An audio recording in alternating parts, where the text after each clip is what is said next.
Hello, and welcome back to the Professional Oasis Podcast. I am your Oasis guide, Karen Bryant, founder of Bloom Theory Media, and I am joined today with my fellow guides, Candy Speight, owner of Order Your Steps LLC, and of course, Dr. Johnette Ruffner-Ceaser, founder of Liberated Expressions and the Professional Oasis. Well, we are excited that you are here today with us, and we have another, we feel, really important topic that will resonate with you. Um, Today's episode is actually an extension of the conversation we had in our last podcast, where we talked about how your missteps are ordered to. In that episode, we explored how we explored the power of missteps and how God can use even those mistakes to guide us, to shape us, and to move us forward. And it was a pretty powerful conversation, if I say so myself. But today, however, we are talking about generational missteps. These are the patterns, the behaviors, the traditions, the unspoken struggles that get passed down from generation to generation to generation when families don't talk to each other. Those moments when silence becomes a teacher and people just kind of grab beliefs, ways of being, ways of doing things kind of from the air. Some cultures say I had to get it out of the mud because they didn't know where else to get information from or guidance from. And the result of that is every generation really learning the hard way. And so, what is it about generational missteps that inhibit us?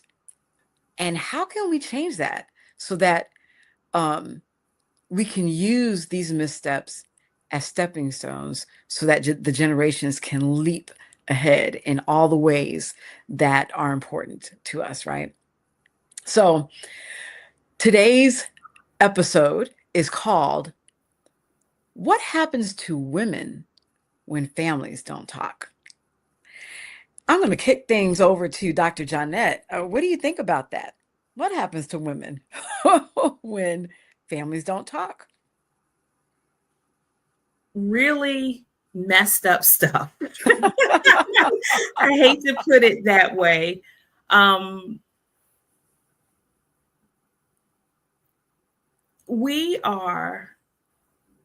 chose us to bring forth life, not just in humans, but in ideas. We are co-creators with God. And I think families not talking really can be a hindrance to that work. And I know that we all will share throughout this conversation of how that has played out. And there are things, whether it's about health issues in families, generational health issues, whether it's talking about sex, paternity, finances, relationships, emotions, faith, all of those things need to be talked about. But as I shared our last podcast, sometimes because of shame and fear, we go silent and we leave others the gift of going through stuff the same way or worse that others went through things, rather than be transparent so others coming behind you can simply cut across the field. You forgot your fingers with the gift. Right. What a doozy. Miss Candy? Yeah, well, the truth I believe that we're diving into today, as we alluded to in our last podcast, is that all of our steps are ordered. And God orders our missteps as well. And just as He orders our steps, he also orders the steps of our family and the missteps of our families. And with that being said, it's even those things that no one wants to talk about, especially those things that people don't want to talk about. Those things that cause pain, that may have caused trauma. And it's just been difficult in having to navigate it alone because no one wanted to say anything. So that's where the silence, I think, is produced. The if we don't say anything about it, it'll just kind of go away. It won't be noticed, and then you don't discover that it's reared its space again when something Yes. up in your life, and you're like, oh, and you could just be having a conversation with family in passing, and they say, well, by the way, and you're like, by the way, why didn't someone say something? I could have prepared differently. So although we would like to have that opportunity within family, I think it's become, unfortunately, those generational missteps that take us into a silence for whatever reason. Mm-hmm. Yes. No, you're absolutely right. I love your phrasing there about rearing his head. It comes back, and it reminds me of the Lion King character Rafiki. He makes a statement something like, the past um, is never the past. It's not even past, or something like that. This idea that it's recurring. There's reaching back, and it's a bringing forward. And excellent point. And to that, I am going to invite our viewers and our listeners today to really buckle up, because this episode is about an uncovering, right? And it's uncovering what happens when families don't talk, when generational patterns form, right? That impact our loved ones all up and down the line, right? And it's also about how we can rewrite the narrative through openness, healing, and spiritual truth. And so I really want to invite you to buckle up and lock in, and, open your heart to hear, um, from us today, to hear from God today. So, how did this episode come about? In our previous episode, we talked about missteps, as we just shared a moment ago, and how easy it is for us to second guess ourselves, or how they say hindsight is 2020. Look back at something and think, oh, did I make the right choice there? Did I make a mistake? Should I have taken path B instead of path C? And what would have been the result? But we realized that even in taking paths that may have been less preferable, that God could actually redeem those actions and still turn it around and use it for good. And then we started talking about families and missteps, or things that have come through the family. And for me personally, I started thinking about how, I have a beautiful family. I'm thinking about my parents and their generation, and they had, I actually thought my parents were boomers, but they are sort of like the last year member of like the silent generation. I didn't realize that. So just ahead of the boomers.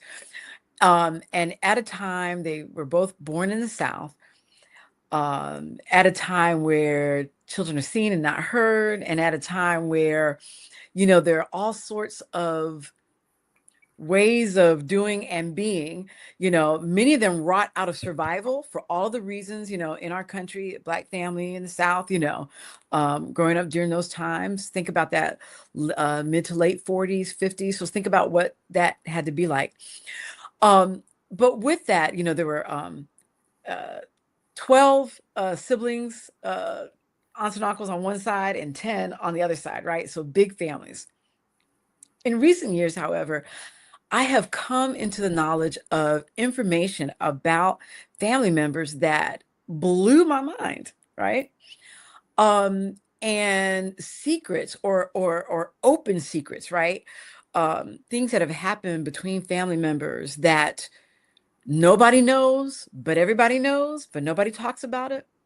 And you can see, the results of that lack of communication, lack of naming a thing publicly, what it has done to the rest of us. First of all, I'm a very grown woman, and my mouth, I was just thinking to a specific family function where somebody messed up and let the information out openly. And I'm like, what?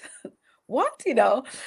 And I'm thinking, I have, and I'm not even going to specifically tell you what it is, because I still don't know who knows what. How do they know it? What parts are really true? And so it just creates this unsettled feeling and these what ifs. And, what if, because nobody knew this is why so-and-so is like that, or this is why this happened to such and such. And these are the folks that you love in your family. And I think a lot about all the ways that if we as family had been less ashamed, right? Less scared, maybe. Yeah. Maybe if we had access to more information about how to handle situation, because I don't want to put out there that everybody knows exactly what to do with information. But we could have spared my older cousins, my middle cousins, my younger cousins, we could have spared a lot of family drama and trauma had we just been more open, right? Or if at least there was a intentionality, some sort of plan about how to help the present generation and the next generation understand and handle this thing that has happened in our family, And so this whole silence between generations is a thing that I believe, everyone listening, I believe you're probably nodding your head, because I'm finding, anytime I share a story like this, folks are like, yep, Uncle so-and-so and such and cousin so-and-so. And so I know you can relate to this. And so ladies, guys, what can you share with us about this idea of the silence between generations and those struggles around family conversations, that impact down the line? Excuse me. I think you mentioned it. Of course, my throat's gonna. But you mentioned something. Excuse me. You mentioned something even in telling your story. It's like if you're in a family gathering and you hear something and you're like, what?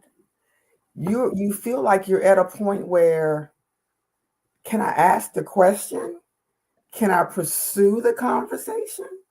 Or do you also keep silent because who do you ask to clarify what you heard? Right. Like, so now you're in a place of silence. You're in a place of confusion. You're like, did she just say, or did he just say so-and-so?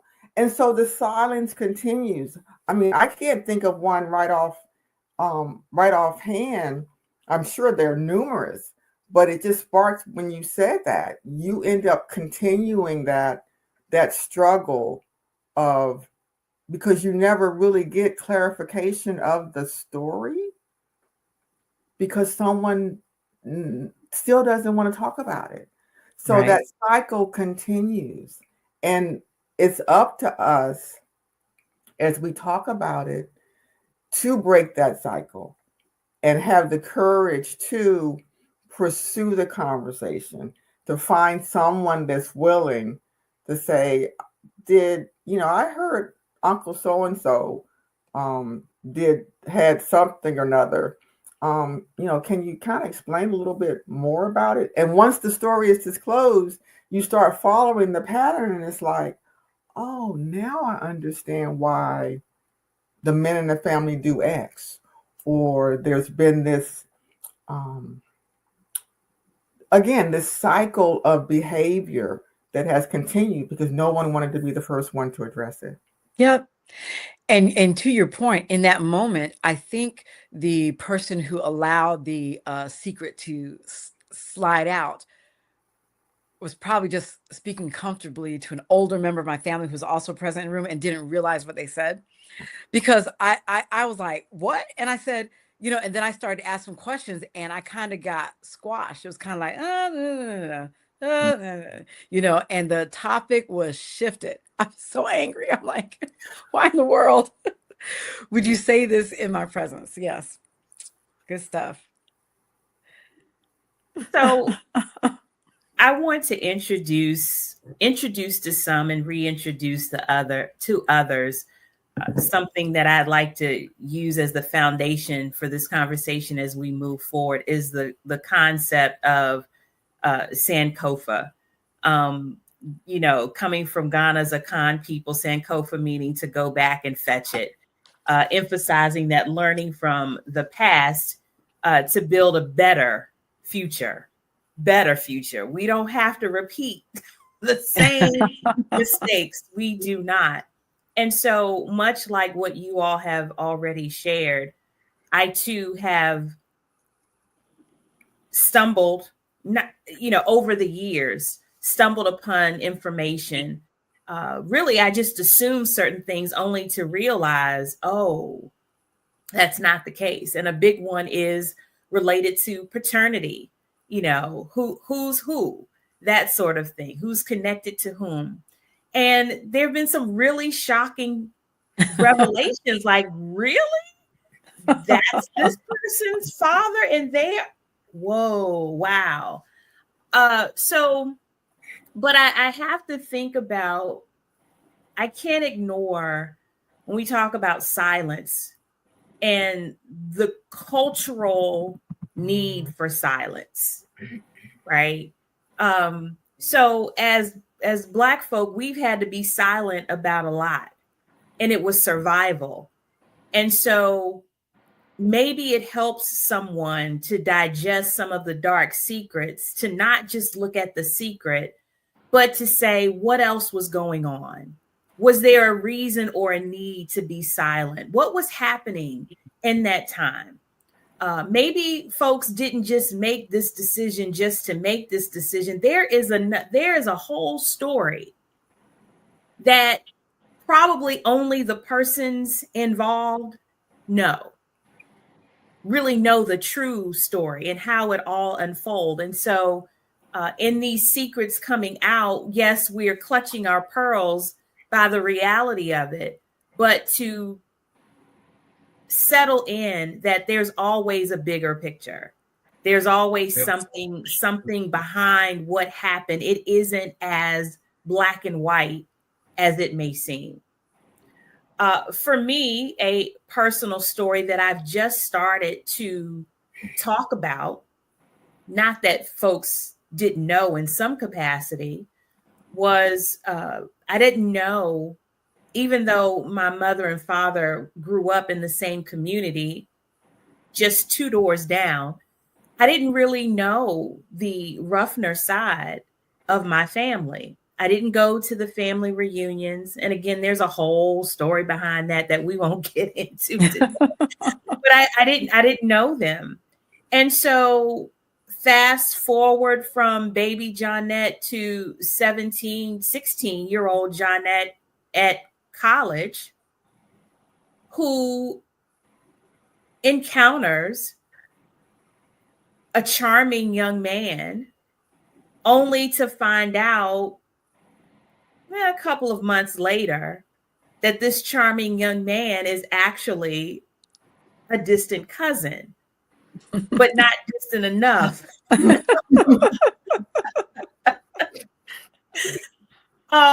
And that was alarming. And I was ashamed. I was ashamed of it. Didn't talk about it, didn't want to talk about it. When some folks learned about it, they approached me at church. I received some phone calls. And I'm like, now, this cousin's aunts or great aunts had been to our church. Now, mind you, I'm thinking, first of all, I didn't even really know that I had family in Northern Virginia. Didn't even know. And so they were coming to homecomings, church homecomings. You all that are familiar, Black tradition, the Black church, folks from families that live far away come back, and there's a grand old time like a family reunion.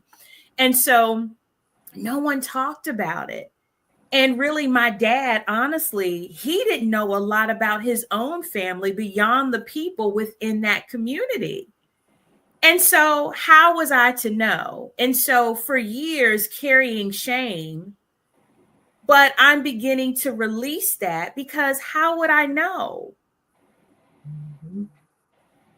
If no one told me, how would I know? How would I make these connections? And so, and also releasing it, because I know I'm not the only one. It's happened to many, many, many, many people. Yes. Some people said up, done, and over. Others were like, oh, well, we're rolling with it, right?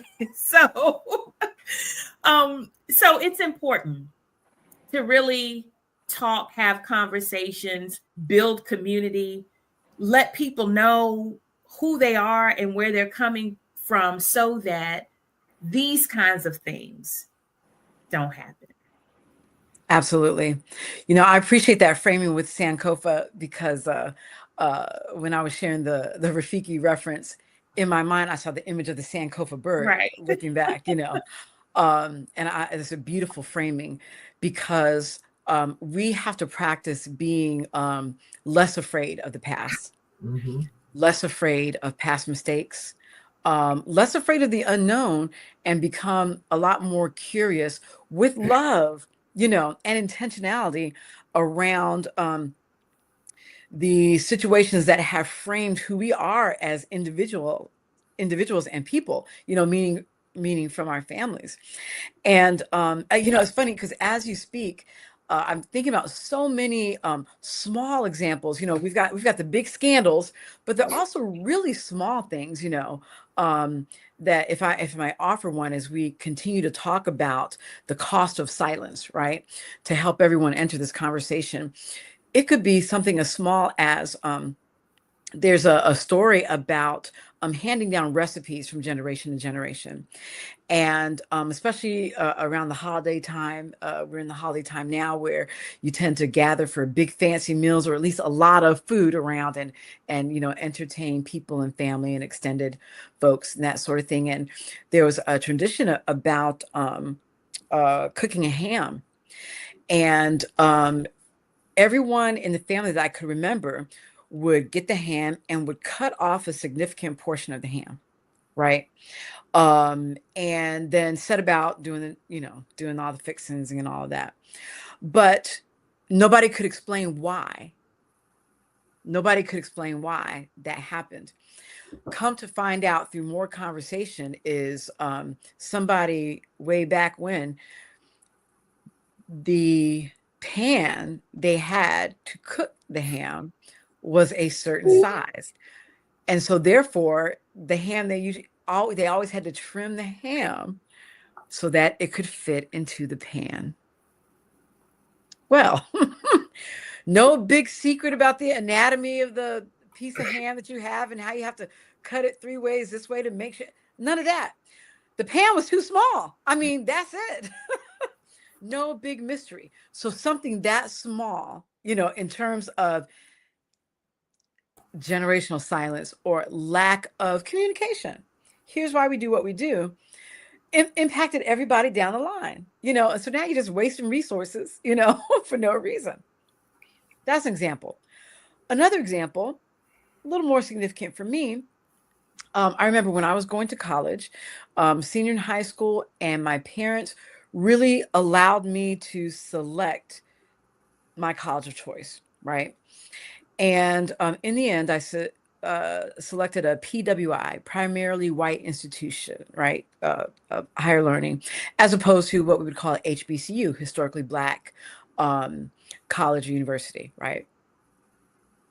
And at the time, I felt something, because I did apply to a local HBCU just to show my mom I could get in, and I felt compelled to do that somehow, but I can't remember any conversation about why that might have been important to my family, right?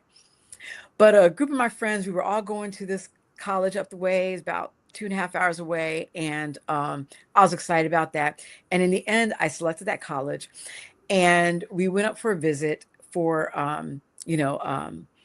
an orientation, like in the spring.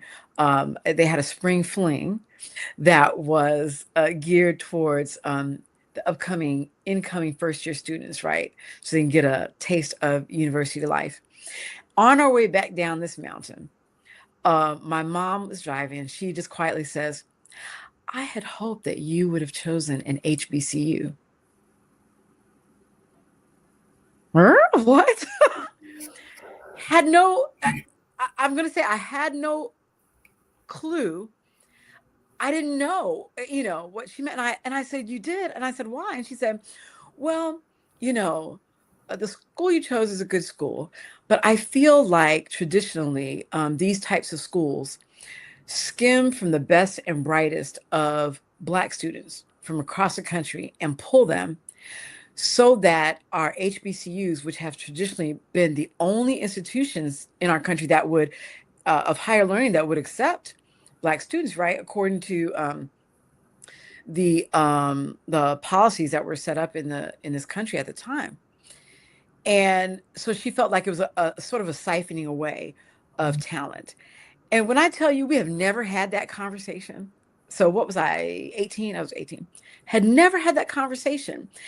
And I felt some kind of way about it because I would have seriously considered that.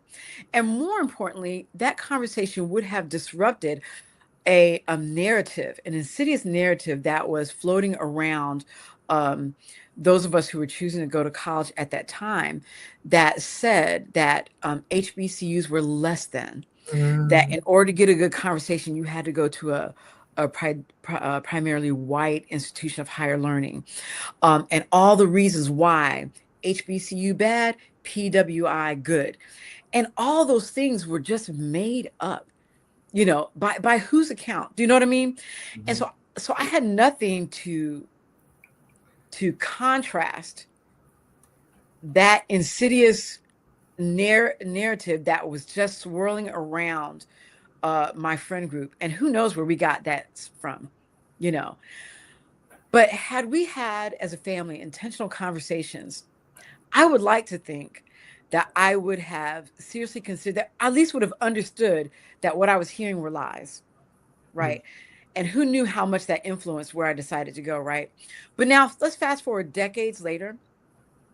I actually now wish that I had gone as undergrad to an historically Black college or university, simply because I recognize now that there was no other environment like that I could attach myself to in a lifetime in this country. And I was like, oh boy, I really missed out on that sort of culture forward, cultural embracing, nurturing environment, that was intentional about teaching the generation to come behind all about the history and the traditions of Black culture in this country. So I feel like I missed out on that.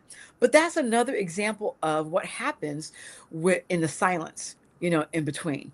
Now, that was just not pertinent to women, it was to women and to men. But what do you ladies think about the cost of silence?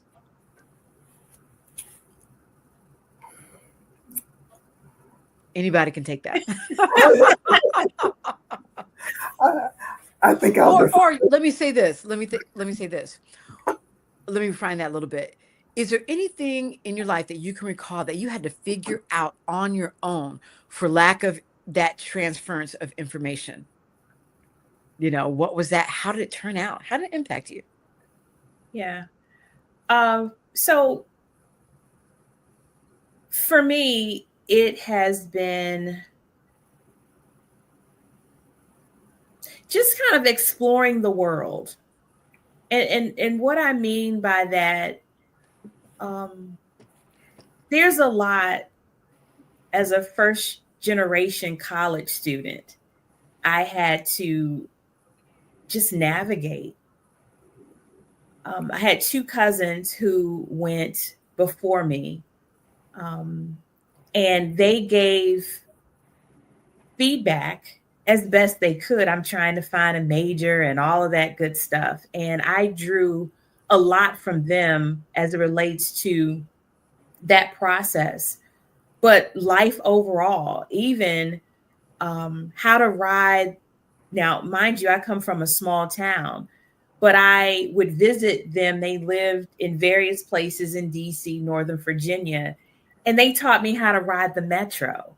And I was able to lock that in and use it many years later when I needed to.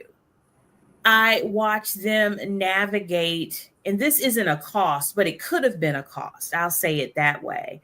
I watched them as young professionals navigate their career and getting computer certifications and all of these things, just teaching me how to be in public. I remember I was out to dinner with one cousin, and the waiter comes, and the waiter is, doing what waiters do. And I was a teenager, and he asked, "So, where are you from?" And I said the name of my town. And he was looking perplexed. And she said she's from Virginia. And I realized then that in different spaces, different places beyond where you're from, say your state. You don't have to say your town where people are perplexed, particularly if you're coming from, very, very small. This same cousin also taught me. We were at a very nice restaurant in Williamsburg, and the sorbet came out, and she said, "This is not ice cream. This is sorbet. It is designed to clear your palate, for your main course." Well, I carried that nugget. Little did I know I would have to use it in a very formal company holiday dinner with my husband at his company. So if you can imagine, it's me, it's my husband, another couple beside my husband, and the male of the other couple, I heard him say when he sees the sorbet coming out, "I hope that's not ice cream because we haven't had our meal." So I nudged my husband, also from a small town. I said, "Don't trip. This is not ice cream. It's sorbet." And I explained it to him because I knew that he and this man were going to connect on the fact that this, and I'm, don't do it. Don't do it. And he's like, he thanks me to this day. "I'm so glad that you knew and that you told me." And so my point is that little things that we get exposed to can really mean a lot. It may seem insignificant at the time, but pass down what you know, especially if there are individuals who are coming from the same professional space, the same geographic area, another woman. Share some of these things so that there isn't a cost, that they're not being portrayed as not intelligent or a polished professional. All of these things are important to share with one another because you never know how it can support someone else. Yeah, that's good. Mm-hmm. One thing that I was thinking, I didn't have the opportunity to go away to college, and so to stay on the same vein of the conversation, I went to community college, and my parents decided to get me a car instead of sending me away. And when I look at some of the things that we consider as far as cost, it's that knowledge of managing finances, which ends up being, you see it more now, I think, as far as people understanding financial literacy. But when, you're 18 initially and you're saying, I want to leave home and be out on my own, and you go down this track of what living on your own is all about. And I always tease, it's like I had probably mayonnaise and jelly in my refrigerator for a very long time, trying to manage being on your own. And I think that in itself, because it's not something that's taught, where you try to, at least not when I was growing up, to kind of help people, to understand that, you need to manage your money in a way that you're not living payday to payday, or you're not struggling financially. And I think within families, there are times when, let's say, a relative has a very difficult time managing finances, and you find that the family always tries to support this person financially, and the person never learns to manage finances on their own. So you kind of cultivate that dependence on others to help you to live, because no one stepped in and said, well, maybe I'm not helping. I'm being more of a hindrance by always providing support, and not only financially, but in other ways, and to bring faith in it as well. Sometimes we intervene thinking that we're helping God, in terms of we want to do right by this person, because we're expected to always be supportive of people, but yet we're interfering with God's ability to develop that person, because they're always relying on someone else for that support. And hopefully that makes sense. I mean, I started from a financial perspective, but it goes in so many different areas of within family, thinking that you're helping, when in essence you're hindering, and it continues. That cycle continues of, you want to do the right thing for people, especially family. So I kind of learned that I'm still learning. I think financially, I'm still learning. I think I do a pretty good job at it, but you have your moments when you don't always make the right decisions. Just a funny story, Candy. This is not my story. It's someone that I follow on social media, and she initially had that same challenge of feeling so sorry for family members and wanting to bail them out financially. And this one family member needed money, and she spoke to, this person talked to her husband about giving this family member money. And he said, we can do it. But just give her a call right now and see where she is and what she's doing. And if she is as distraught as you are, then we'll give her the money. So the person I follow on social media calls her cousin, I think it was her cousin, and just says, hey, what are you up to? And the cousin says, oh, just chilling, just doing some shopping. And so that was her clue, that to her husband's point, you can't be more worried about people's conditions than they are. And sometimes it can be presented in a way that is more disastrous than what it is.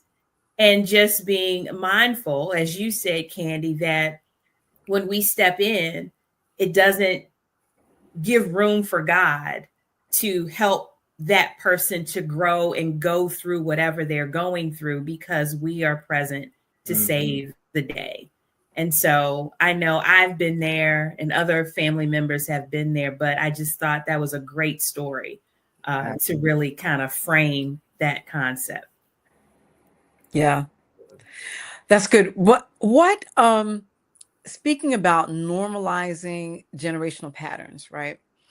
And all I hear in my head is that song, "We don't talk about Bruno, no, no." If you know that Mhm. film, was it Encanta? We don't talk about Bruno and how the whole family, tiptoed around. Was it cousin Bruno or Uncle Bruno, or brother Bruno, and what that did to their family, right? But what happens when we repeatedly normalize generational missteps? And I'm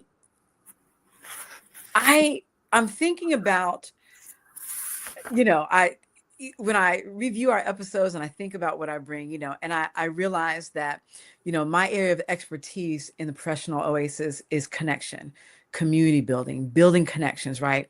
Both individuals building connections with themselves, building connections with their purpose, building connections with the larger space, right? The workplaces and spaces and civic organizations that you're a part of, all of us have a role to play. And in order for us to play those roles effectively, there's connections that are forged.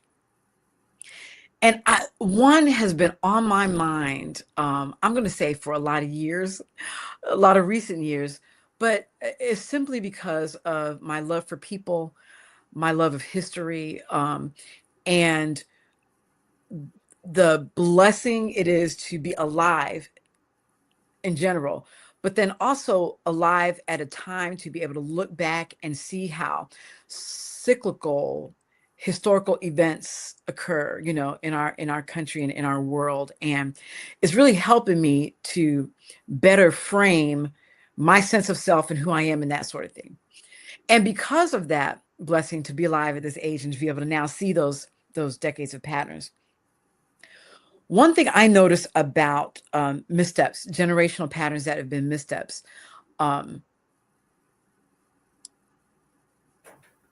if you'll allow me to say, in the Black community, there's no community that is a monolith.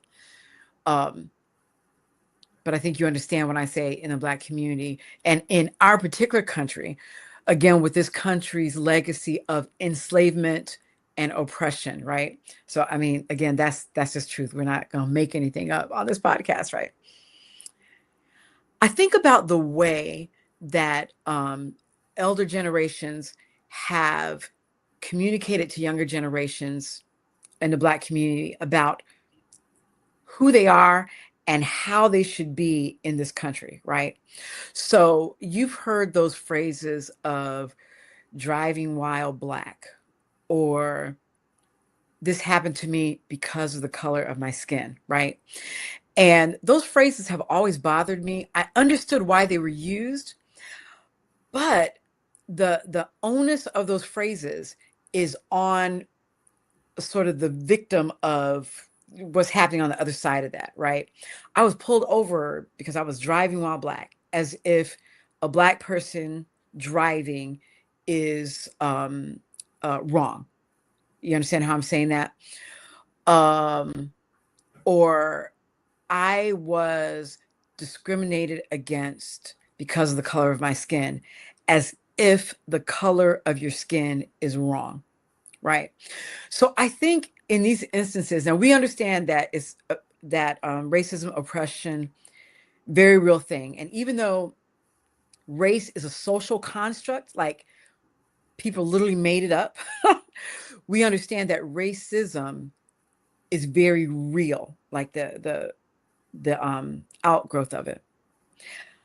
I think that if we had more intentionality as well-meaning elders in our community, communicating with those that come behind us, to rephrase that and say, you weren't targeted in your car because you were driving while Black. You may have been targeted, but it is because there is a system of oppression in place that influenced policies and trainings and so on, that this person then made this person feel like this was a action they should or could take. Do you understand? Just a shifting in that, because now I'm not constantly taking in and taking on that what I look like, where I come from, what my background is bad, bad, bad. There's not a deficit automatically assigned to me because of things that God gave me. The color of my skin, the way my hair grows out of my head, my family. God bless me with those things. What's wrong about it? Nothing. It's what people have done with it, narratives that people have portrayed. And so that's one thing that I think about when I think about how these generational patterns, like we talked about the cost of silence, but also the cost of patterns, well-meaning patterns, when Black parents across through the generations would have the talk with their children because they want their children to come home alive. Totally understand origins. But I think now we know enough and have enough agency to be able to communicate to our kids from what would you say? I'm just going to say a better standpoint, but I feel like there's a better word there, a more strategic, a more, I think strategic's a good word. Is strategic a good word? Okay. Yeah, I think it makes all the difference in the kid and your mindset and how you approach life, Yeah. What do you all think about that? Well, I think you mentioned it in terms, I mean, we understand the rationale behind it, Mm-hmm. but I also think from you mentioned from a spiritual perspective, you've got to look beyond the exterior, Mm-hmm. and really grasping who God created you to be and why.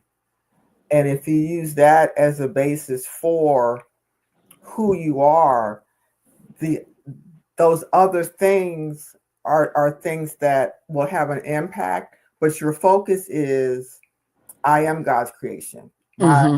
is built on, He made me purposely. So it wasn't like it was haphazard or He Right. decided one day that you're going to look. It was very strategic. It was something that He knew specifically that you needed to look a certain way, be a certain way, grow up in a certain family. And I think we skewed it in a way that's the only that the focus is not on who God created, but what culture has said you are and why. Mm. And when you lose that in the translation, then everything, as people tell you, I mean, we talked about it, I believe, in the last podcast, as far as the standard. You're using a standard of yes. being, right? Right. Based on how others have defined it. And now the conversations that you have with your children are not, God made you. And I think you even said it in one of the podcasts as well. Your parents always told you how beautiful and wonderful and amazing, and they didn't necessarily focus on the fact that you were Black, but that you were a beautiful child. Mm-hmm. Right? I think that's where we have to take our patterns of conversation as we move forward in going back to, you are God's creation. You are fearfully and wonderfully made as a being. Mm-hmm. Although culture has made these other factors important, they're not, as they influence who you are. Now, they may be advice and counsel on how you do certain things, how you approach certain things, how you show up in certain places. But ultimately, your core is who God made you, and let that be how the pattern is set from generation to generation. And that core belief allowing you to transcend the immediacy of a culturally driven system, right? So we're going to inform you. Here's some facts, but here's the truth of who you are and what you are, and how. Yeah, that's good. Exactly. Yeah. So taking what you said, Karen, I've kind of multiple lenses here. So talking about it from the Black perspective, but also talking about it from a parent perspective. And so when I'm thinking about the phrases like driving while Black, I didn't get maybe the job because I'm Black, or my hair wasn't, whatever, I didn't fit the part, or lessons you all may have gotten this as a Black person, the advice of sit in front of the classroom because of the perception of sitting in front, and all of these nuggets. And so for me, it's when talking about advice that we were given, and when we say things we know enough to say it differently, I always feel the need to kind of go back a little bit and why those nuggets were even shared. It's protection. And so I wouldn't want our audience to think, oh, because we're in a different season, that those nuggets aren't still needed. I personally believe they are, because the culture is still what the culture is. And so there is a need to still provide those nuggets because our children still need protection, but to unpack it a bit, I guess, Karen, really to your point, unpacking it to give more context. So from the parental lens, and many parents, and I did a session once talking to parents of teenage girls about establishing a better relationship with them, that many times parents will go all the way over to the extreme and say, no, you can't do that. And the kid is like, why not? Especially when we've raised these children to now ask questions and advocate for themselves. And now we're saying, because I said so. Well, that is not going to work. You're always going to have a problem. And with these messages, it does require now, and it's important to culturally and otherwise, to unpack it to say, don't do this because this could happen, or better yet, this happened to me and I'm afraid. And that's why I'm saying no.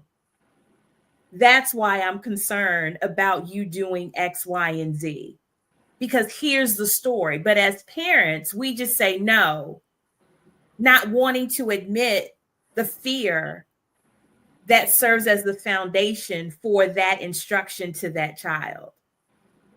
And that same fear, that same lack of clarity relates to driving while Black. Don't do this, sit in the front of the classroom. All of these things that we teach each other in our children, it comes from, again, many times a place of fear and missteps, if you will, that were made. And now we go and we issue these rules without any context around the rules. And today's kids, like I said, we raise them that way, to ask these questions and to be curious and inquire. You have to talk to them in that way. So it's expanding and clarifying why you're saying what you're saying. And that be it to children or sister to sister or professional to professional. This is what I've learned. Here's why I'm offering this advice to you. So that people are able to digest it and understand the place from which it's coming. But guess what? My big thing is always introspection. Before you can do that, you have to have first had a conversation with yourself to bring your ego to a place where you can actually offer that advice and understand for yourself, why am I saying this to this person? Why am I offering this advice? And am I willing to tell them the story may not be all of the details, but enough to, from a heart place, this is why I'm offering this to you. Absolutely. Okay. Yeah. No, that's good. Oh, were you going to say something, No, I Candy? was just going to concur. It's that, as we talked about before, it's that willingness to tell your story. If you're not willing to tell the story as to why, and we have to also be very careful that we pass on someone else's story without knowing why. Right? So now you now continue that generational cycle that you talked about with the ham. It's like this, did anyone talk about you're passing on this as the story, but nobody knows how that story got started. So now we're passing on someone else's story. Now some of it is historic and we know it's real and it happened, and this is why that advice has continued. But also as we personalize it and be able to share our own experience without the shame and guilt that I made this misstep and that's why I feel this way. And I just wanted to make you aware that this is my story. I experienced it, and I don't want you to make the same mistake. This is why. Yes. This is good. And the death grip that these generational patterns have on us is so real, right? So let's do a little exercise, ladies. All right. So we've provided lots of examples of these generational missteps and what they are and what they can look like. And I just want to drill down on its impact on women in particular, just in a way to make sure that our audience goes away with quick, concrete examples of, we all have these generational missteps, and we all have experienced these patterns in our lives. I know that. Like, I feel like it's the rare individual who would say, no, not me. Not yet. You just don't know yet, perhaps, right? So the question is, I want you to give a brief response to identify an impact of a generational pattern on a woman. For example, I might say one result is that women tend to play smaller in their lives.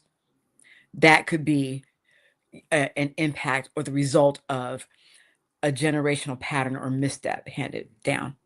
Let's identify a few others, and we'll just sort of do a round robin. We'll go to Johnette, then back to you, Candy. I'll come up with another one, and you all come up with a second one as well, okay? So that was my first one. My first one is women tend to play smaller as a result. One misstep, which is not new, I believe it started in the Garden of Eden, is sometimes women listen to lies. They entertain information that we know is contrary, and that gets us into trouble. Oh. I would say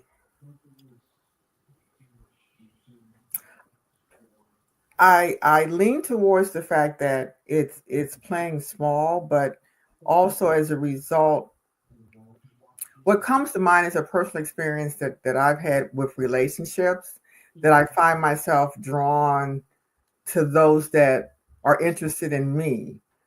So because I have a low self, I don't feel as good about myself.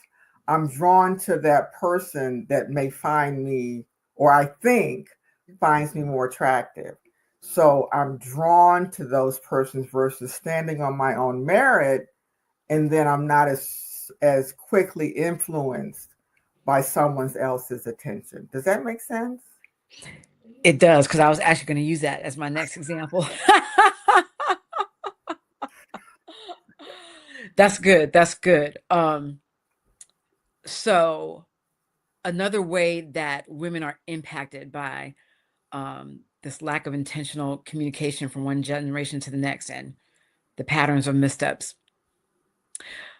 is a sense of your self-worth, kind of connected what you said, your self-worth, and this idea that you've got to work your way into worthiness as opposed to just being worthy just because you exist. Mm-hmm. Yeah, that's good. Another for me would be the misstep of not talking to your daughters or younger relatives about your successes, about the journey that it took to get to where you are. And quick story, just remembering when I wrote my book, children's book, and I picked my daughter up from school. She knew I was writing it. I got the first copy in the mail and I showed it to her, and her eyes just widened and she had a huge smile. And the thing that stands out for me the most was she looked at the book, she looked at me, and she said, "You did it. Mhm. You did it." And so sharing that experience with her let her know that not only did I do it, but she can do it as well. And she watched the process. She watched me find an illustrator and all of, go through the process of getting it on Amazon and blah, blah, blah, blah, blah. For those of you who don't know, it's called When the Bow Breaks. So powerful moment. You did it. And I can think of people in my family who, we have artists, we have administrators, so talented, but I don't know a lot about their story. I don't know a lot about their successes. And so being able to share and have conversations about those stories, and for them to recognize, which is a huge one, for them to even recognize it was a success. But to think it was a really small thing, it wasn't small. Rather than, and I'm sure you all can relate, and sometimes those family conversations, it's about the hurt, the pain, and the trauma, but not enough about the successes. Good. Yeah. That's really good. I think I'm stuck on ideas. And I know they're numerous, but that one is a very good one, Dr. Johnette. And I think maybe to kind of piggyback on that, and I think it's, as we're talking about, families not talking, it's really now pursuing some of those conversations intentionally. My daughter, we went to visit my parents' um, gravesite because my nephew was here and hadn't been here in a very long time. And after the visit, it was like, was there anything that you wish you'd asked your mom? And I couldn't, right offhand, I couldn't think of anything because I believe my mom and I had like all of those conversations, and knowing her story. And Dr. Johnette, you were talking about you making sure that your daughter knows your story.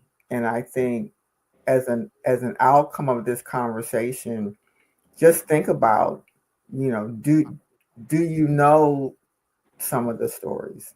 And now just for intent, good, but and not just the whole story. The whole story is, this is who I am, and this is what I've done, and this is how I've lived, and these are the good things, and these are the not so good things. And just be more, I think, intentional on delving into those stories, and also passing on the stories that of generations past along with yours, so that you don't get to a point and say, I wish I had, known more about what mom did or what dad did, or those kind of conversations. I thought that was very, very thought provoking as we, kind of come through this conversation as well. Absolutely. And in your response, you're actually taking us to, as we're rounding out our conversation here, really towards tips for breaking the cycle. What are the tips for breaking the cycle? And you shared it. Revisit conversations intentionally. Mm-hmm. In that one action alone, it provides the opportunity for clarity, for uncovering, right? For discovery, to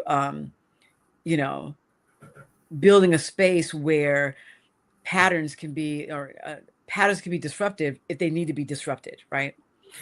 Johnette, what tip would you give for breaking the cycle?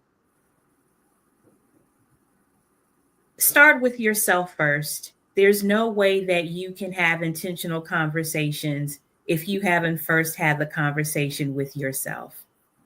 The bottom line. And Yes. I want to really publicly thank not just my mother, but my great grandmother, Savannah, who took my mother under her wing and imparted knowledge to her, knowledge way before her years.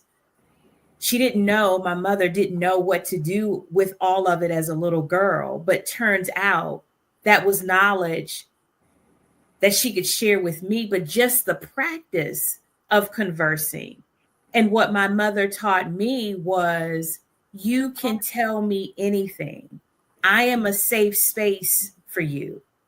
Now I can take that and have taken that to share that with my daughter. And so a cycle was broken with my great grandmother, which will get passed down, to know that I don't care what you're going through. You can talk to me, and I'm going to give you information from my own life that will serve you in years and generations to come. Mm-hmm. That's good. And one thing I would say is, think about the pain and the shame and that heated feeling that comes along in the moment where you realize you made a mistake, or you're in the middle of, that generational pattern, the impact of that. And then I want you to flip it on its head. And the way that you can flip it on its head is let yourself feel the feel, absorb that, and then use that same feeling to turn around and use your vulnerability and share that with the people behind you as a tool of empowerment. So that shame is not going to take you down. As a matter of fact, you're going to take it and say, nope, I'm going to shine a light on it. I'm going to be vulnerable, share it with the folks coming behind me and say, here's what happened. Here's why I did it. I don't want you to have the same impact. What other things could, how else could this be handled? And that way, not only have you done something good for the folks behind you in breaking that cycle, you also are going to get out of that funk a whole lot faster, instead of blaming yourself for that. This has been a really big conversation, and I think one that could go on and on and on, with stories for days, with impact for days, and with real examples of how we ourselves have been a victim of generational patterns, we could say it that way, or been impacted by generational patterns, all of which their origins are not necessarily negative origins, as we've talked about here, but there was a source somehow, for some reason. And I guess before we close, I would ask my fellow guides, are there any other actionable steps, any practical tips that you would give to our listeners about finding themselves as the true blue recipient of a generational pattern, and identifying that and what to do with it before we close? Anything that's been left unsaid in this particular conversation? Dr. Johnette, you're on mute.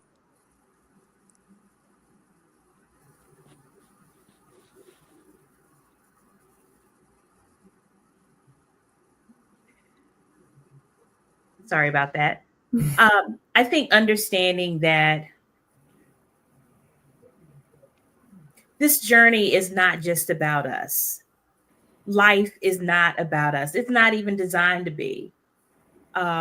As human beings, we are a part of a community, and the way to get through it successfully, for the most part, is to share our experiences.